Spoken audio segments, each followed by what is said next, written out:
Сәлеметсіздер қадірменді оқырмандар. Мен Зайкенова Меруерт, Алжир мемориалды мұражай кешенінің қызметкерімін. Хакім Абай атамыздың жазғытыры өлеңін қабыл алыңыздар.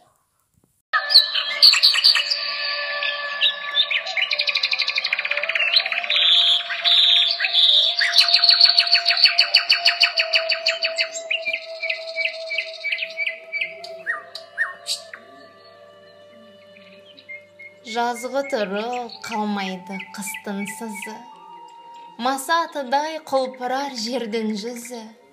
Жан жануар адамзат анталаса, атанадай елжірер күннің көзі. Жаздың көркі енеді жылқысымен, жайрандасып жас күлер құрбысымен. Көрден жана тұрғандай кемпір мен шал, жалбандасар өзінің тұрғысымен.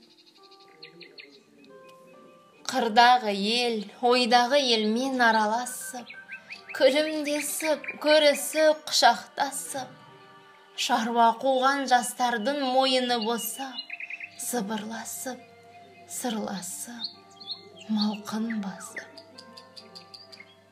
Түйе боздап, қой қоздап қорада шу, көбелекпен құспенен сайда ду-ду. Гүлмен ағаш майысып қарағанда, сыбдыр қағып, бұрандап ағады су. Көл жағалай мамырлап қу менен қаз, жұмыртқа іздеп жүгіріп балалар мәз. Ұшқыр атпен зырлатып тастағанда, жырқ-жырқ етіп ілінер көк дауылпаз. Құз қатарлап байлаған қанжығаға, қыз бұрандап жабысып қылады наз. Жазға жақсы киінер қыз келіншек, жер жүзіне өн берер гүл бәйшешек. Қырда торғай сайраса сайда бұлбұл, тастағы үнім қосар байғыз көкек.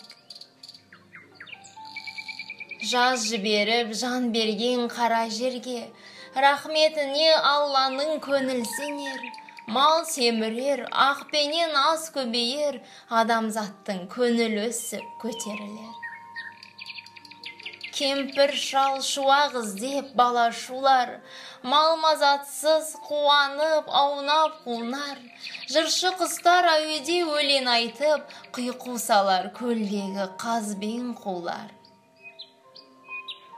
Адам тіктеп көре алмас күннің көзін, сүйіп жылып тұрады жан лебізін.